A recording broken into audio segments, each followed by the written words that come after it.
Adolescence, the TV show, did a really important job. It did a really important job with the caveat that it is a drama and it's a Netflix show. It is something that is fictional, but is based on some of the most pressing challenges we face as a society. One of the things that I think it did a really good job with was showing the transition from a position of a young man feeling lonely, isolated, having trouble with self-esteem and body image through the funnel of engagement with social media till it reaches to reach the point where they are engaging with the kind of incel community, and everything that is involved with that. It does a fantastic job as a television show of shining a light on the psychological, emotional consequences of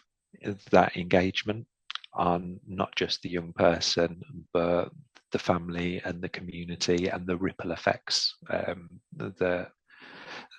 it has right the way through to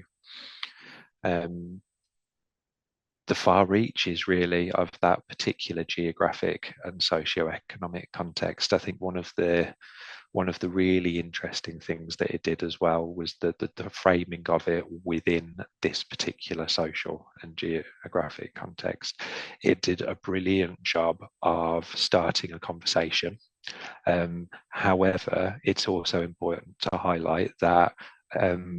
there has been a lot of sensationalism and a lot of kind of reactionary content around it. My partner is an assistant head teacher at a school, and she turned around to me as soon as we'd seen it and said, "Oh God, there's going to be adolescence assemblies springing up all over the country." And there is a real risk implicit within that you have very well-meaning educators, very time-poor educators who have watched Adolescence, who have engaged with what the government are saying, the newspaper headlines, who will be using that as a single point of truth to begin these conversations about an issue which is much further reaching and much more complex. We know that the section of the incel community that would potentially perpetrate acts such as this is tiny in comparison to the wider community that is full of young men who are feeling quite lost, quite sad, very, very lonely and isolated, and are reaching out across Reddit communities and forums for some sense of belonging and support. We have to be really careful with Adolescence, and I don't think it was the intention of Adolescence. I think it did a very good job of showing nuance and complexity, but that we don't create this agenda of combating toxic masculinity and deproblematizing young men who have this within them and are inherently the problem, because those stereotypes, those assumptions, if we look back over the last few decades of work in this space, are exactly why we're in this space in the first place. You hear comments such as, we need to recruit more male teachers,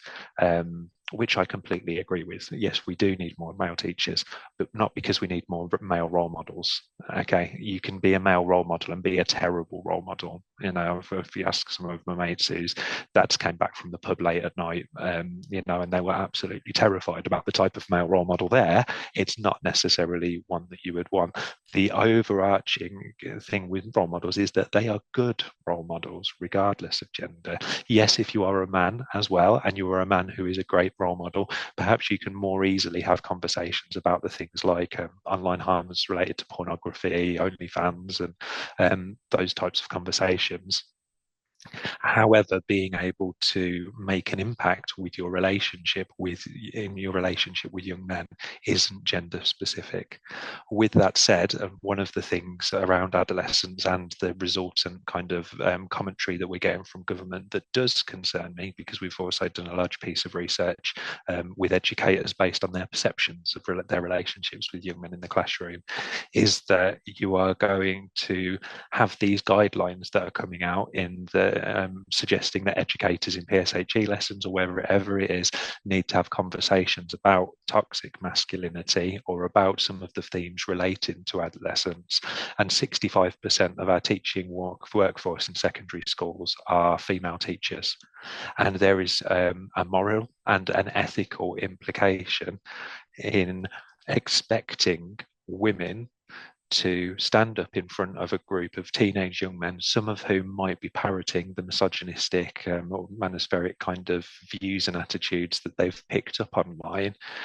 and expecting teachers to purposefully receive that injury and that harm in this patriarchal society, and it be their responsibility as the job that they're paid for. So if we're looking at engaging young men in schools off the back of adolescence, then it's not just the what and the how, but that who is really, really important. It takes a lot of skill to develop a space in education where there's not judgment, where there's trust, where there's openness, and where there's authenticity. And a lot of the time it is a space that looks very different to what might be that day-to-day classroom experience. So thinking about who creates that space and how that space is created in formal educational settings is really, really important too.